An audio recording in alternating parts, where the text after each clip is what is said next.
Hello, my name is Hanna Raskin. I am the Vice President of Wellness at USC Hillel, and I'm joined here today by Dean Soni, and we're going to be having a conversation about some of the unique challenges that students are facing right now. Hello, Dean Soni. Hello, good to see you.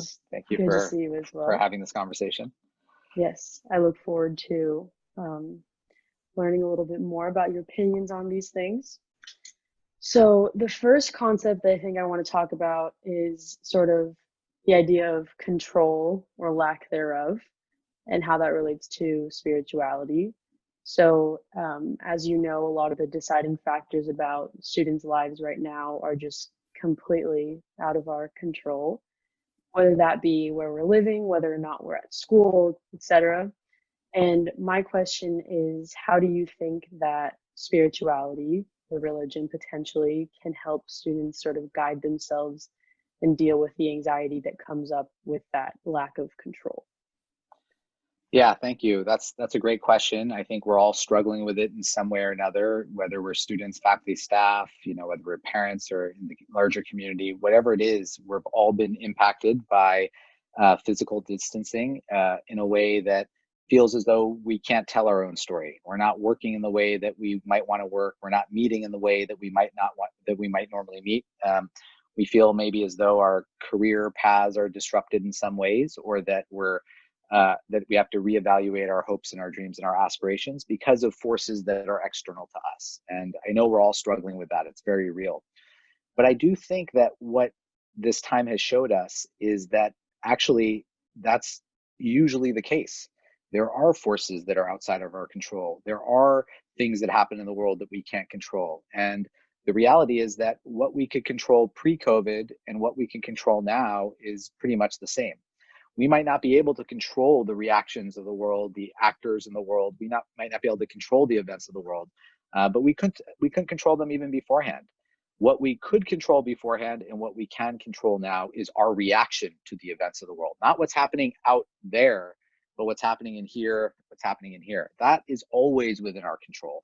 We should never cede that to anyone else. So what can we can control?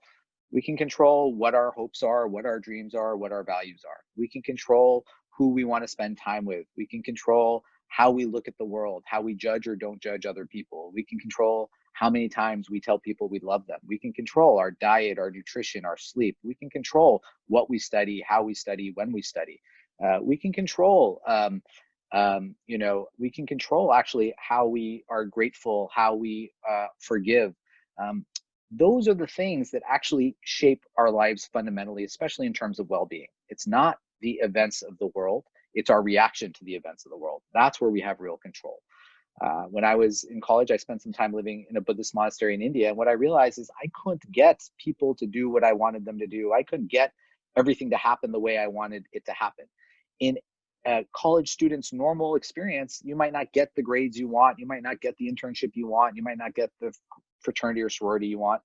The story of my life is I could never get the person I'd like to like me back, but that's part of a normal experience. All we can control is our reaction to that. And that's what I learned in the monastery. I can't control the world out there, but I can control the world in here. And sometimes it's the world in here that's causing us the suffering. It's by the way we're looking at the world, the way we're interpreting the world, the way we're judging the world. And if there's some way to shift our mindset, suddenly we might see that some of our suffering subsides too. And it's not because things have changed externally, but because things have changed internally. So I think what COVID has given us is in some ways, a glimpse into what always was in a painful way. But hopefully what that means is that we embrace fully the things we can control. We don't ever cede that to anyone else, and we don't ever take that for granted. That's a really interesting perspective that I hadn't really considered, is that in reality, there is no increase of lack of control. We're just more aware of it because I guess the things that are apparent to us are changing in some ways. So that's a really interesting perspective. For me, spirituality is really about questions. It's about living Mm, questions that we all ask. Those are the questions that make us human. That's why I think you can be spiritual but not religious. I think we're all spiritual fundamentally, and those questions are: Who am I? What does my life mean? How do I translate my values into action? How do I find hope and joy? What matters to me? Why does it matter to me? Those are questions that every human wrestles with in some way or another. Those are questions that connect us to everyone who's lived across space and time.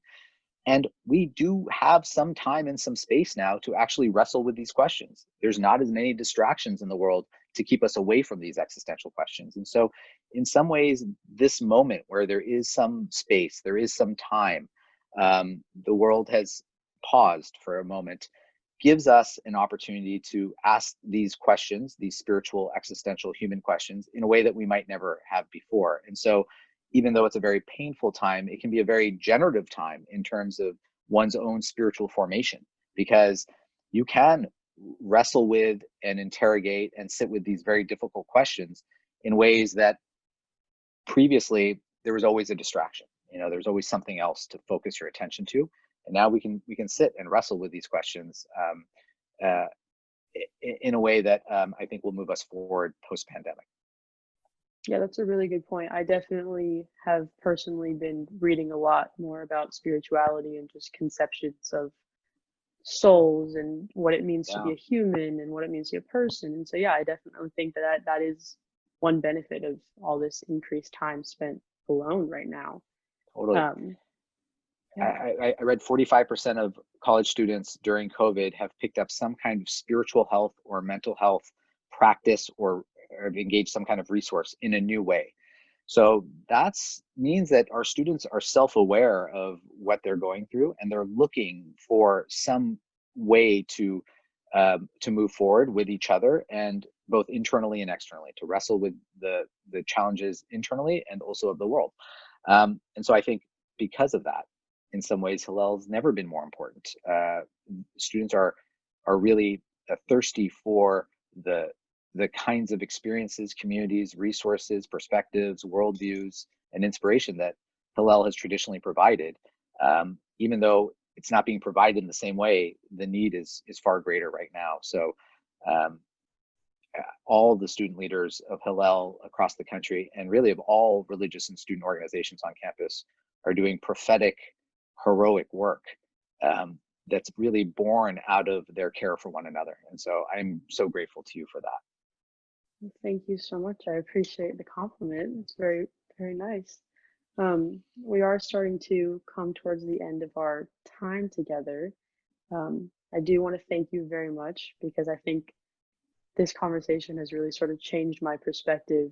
It's funny because a lot of my questions that I came in with, you sort of indirectly answered through your answers of my other questions. I feel like my perspective has sort of shifted a bit, and I'm sort of realizing that this pandemic is isolating in a lot of different ways, but in a lot of ways, it's created a lot of opportunity for growth and for changes of perspective. I feel very thoughtful at the moment, and I thank you for that very much.